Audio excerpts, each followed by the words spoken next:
పొందాలి ఆ బ్రహ్మ విద్యని, బ్రహ్మజ్ఞానాన్ని అంటే బ్రహ్మదేవుడు చెప్తున్నాడు శ్రద్ధ, భక్తి, ధ్యాన, యోగం. చెప్పారు కదా శ్రద్ధలో కూడా ఎలా ఉంటుందని. శ్రద్ధ ఉండాలి.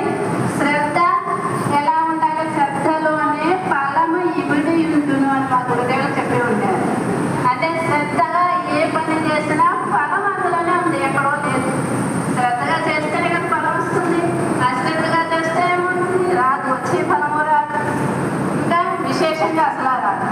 శ్రద్ధగా చేస్తే కోరకన్నా చేసినట్లయితే దిగుదీపుత్రం అవుతుంది అనమాట. 2 రకాల ఫలాలు వస్తాయి. కోరి చేస్తే ఒకటే ఫలం వస్తుందని చెప్తారు. అట్లాగా ఇది ఏంటి? ఒక కర్మ చేత కానీ, సంతానం చేత కానీ, ధనమ చేత కానీ ఈ మోక్షాన్ని పొందలేరు, లభించదు. ఒక త్యాగం ఒక్కదాని చేత, అదే పరమ పురుషార్థం. దాన్ని పొందాలనే త్యాగం ఒక్కదాని చేతనే తప్ప వేరే దాని చేత అది లభ్యము కాదు అని చెప్తున్నారు.